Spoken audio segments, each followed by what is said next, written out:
Hey, good evening. This is Russ Strock, and I'm out here on the 20th of June, 2025, in my apiary here in southeast Michigan. I just thought I'd do a little update for you and sort of cover what's happened this summer. So here are the first three hives when you walk into my apiary. It's also an orchard. The one on the right here, it's about 8:30 in the evening. They're pretty quiet. There's a number of bees sitting on the left side of this entrance, and I have a divider in the middle.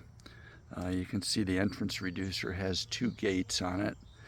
I'm in the process of making a couple of queens for one of my hives that, or actually a couple of the hives. One of the queens isn't doing well, and I want to replace the queens that overwintered last year. I have 3 of those total in my apiary.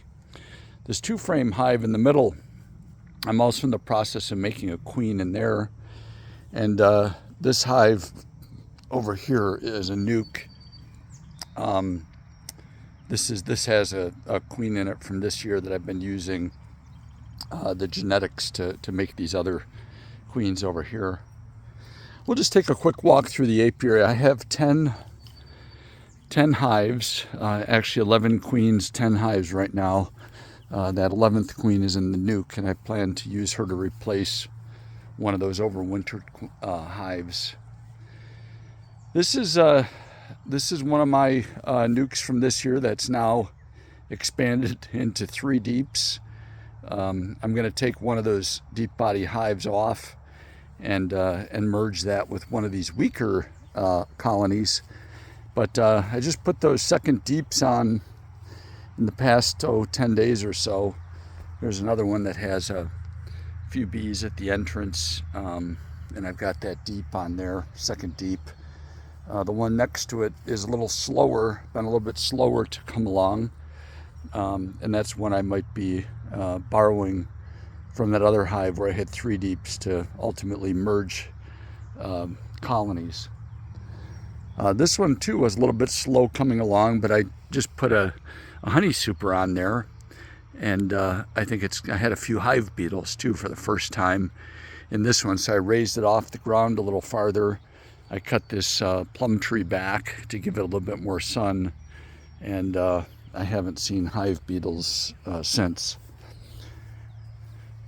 This is one of the overwintered hives back here, and it's back in a double deep now.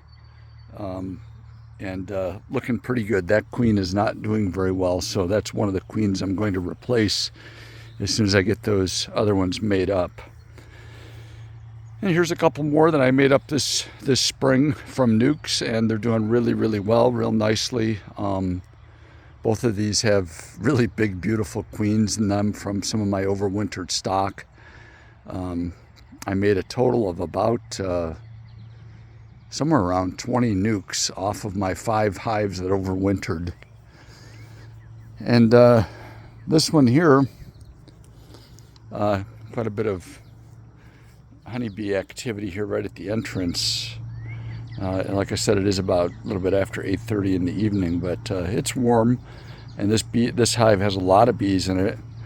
It's kind of interesting because I pretty much started all of these from the same amount of bees, but this one took off early, and I was able to put a second deep body box on there plus a honey super, and it's booming. It's just booming. Here's I'll just call it my 9th hive.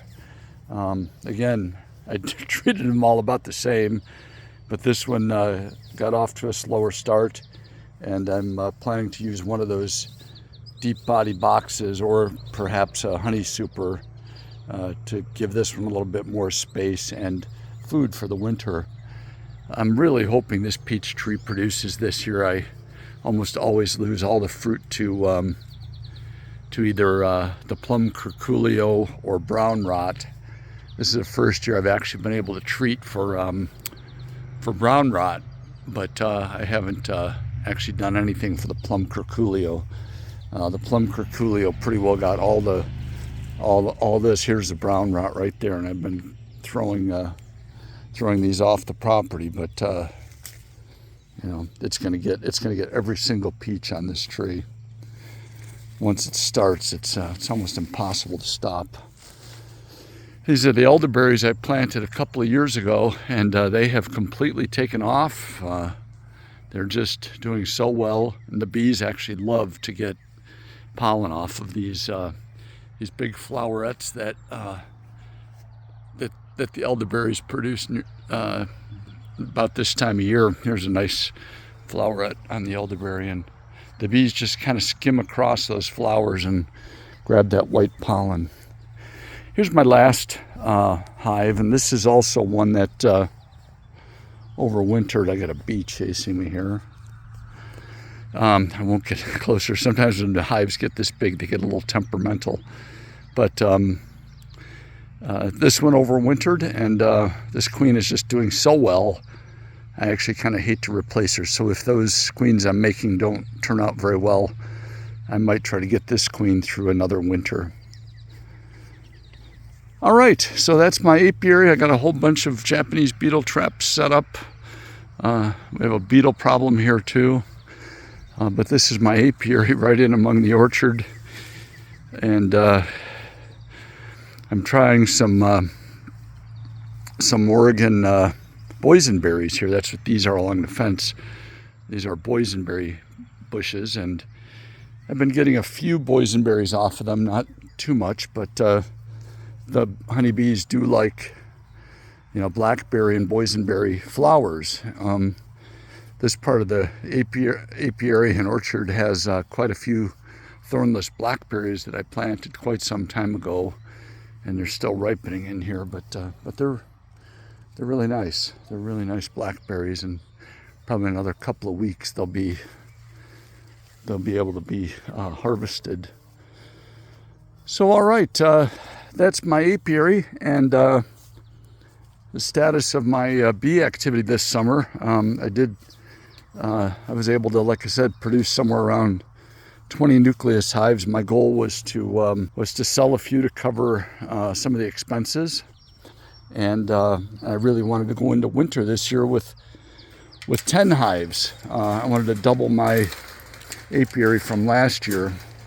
I actually had seven hives going into last year, and 5 of them made it through.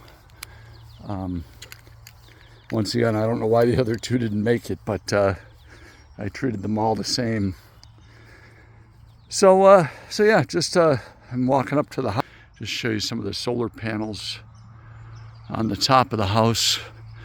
There's 28 of them up there. 21 are over the main house, and another 7 of them are over the garage. And they produce about 12 megawatts a year.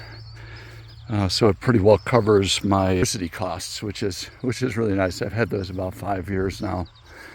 All right, if you have any questions, if you like the video, send a like, subscribe, and good luck and happy beekeeping.